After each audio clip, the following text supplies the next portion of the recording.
Lockdown compliance is under scrutiny in Tshwane today. Gauteng Police Commissioner Elias Mawela and Community Safety MEC Faith Mazibuko are on the move, and they're visiting multidisciplinary operations. This is part of Operation Okai Molao. Our reporter ENC's Masego Ratlaga is in Bronkhorstspruit following this story for us. So let's go back there to find out the very latest. Now, colleague, I know that the MEC, as well as everyone else involved in as far as authorities are concerned, is out there checking that people are still complying. What can you tell us? What can you update us there?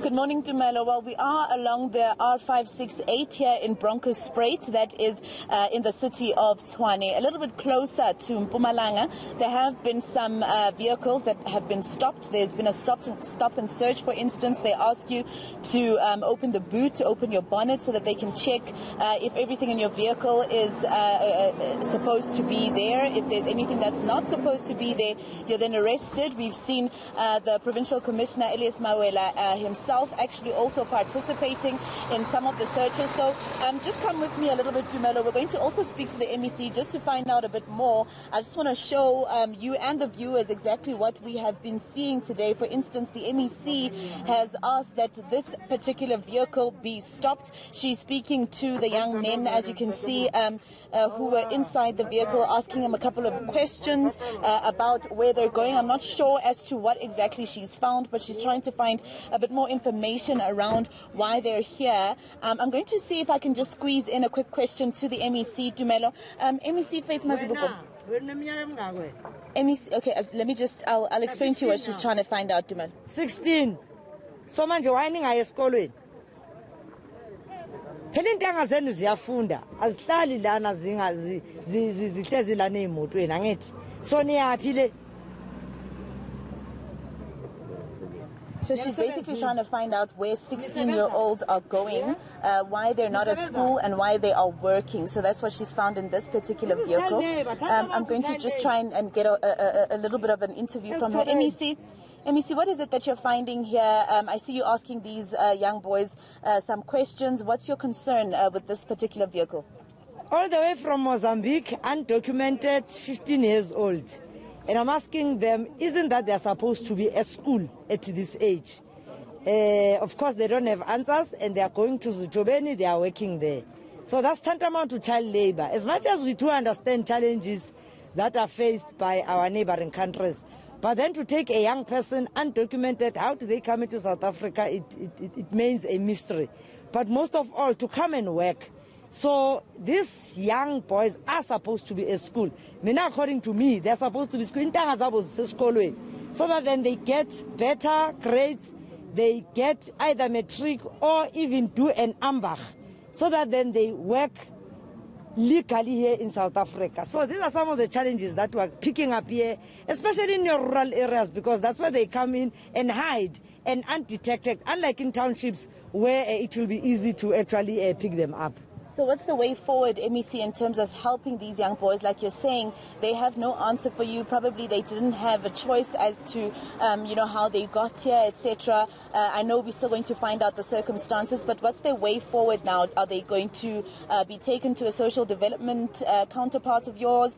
What do we do now to help these boys, and what do we do with the driver that is transporting them? So obviously we first have to Home Affairs will have to take them, and the nearest police station where even the driver will have to account where did you find them and where is he taking them. But Bona, they're saying they are going to work in Zitobeni.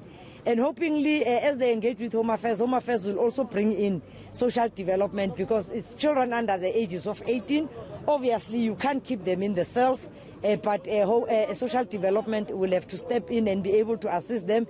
If it means helping them to go back home, they will have to do that. If not, they will assist them by placing them either in shelters and actually assisting them to get proper education, and they be better young people who have got qualifications. And it will be up to them whether they want to go back to Mozambique or they want to remain to South Africa.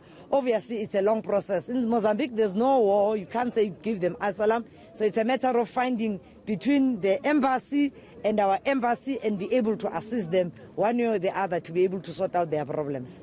Thank you so much, MEC. I'm still going to be with you during the course of this day as you do the stop and search. Now, Dumelo, seen first here on ENCA, this particular incident, the MEC explaining to us, as you heard, that the man that was stopped in this van was transporting 15-year-olds from Mozambique, undocumented, child labor, and, she's going to get her counterparts in the social development department as well as Home Affairs to try and assist. I want to see if I can find I don't know, Dumelo, you can let me know if I still have more time, because I'm seeing the Lieutenant General Elias Mawela, and I just want to ask him particularly about the cigarette issues. So we just obviously have to be a bit careful in terms of crossing the road, Debogo and I. But here he is. Colonel, good morning, how are you? We're good, and you? Good. You're live on ENCA. I saw you doing your participating in the stop and search. So far, what have you found, sir? Thus far, we got one stolen vehicle. One suspect is arrested. This vehicle was stolen in Witbank in this operation. But we started yesterday night. Detectives across all the districts in Gauteng province, they've arrested over 900 wanted suspects for different crimes, and including the serious crimes like murder, armed robbery. So these people were evading justice for some time. So yesterday the net closed on them and we got them. But we also have some activities around here.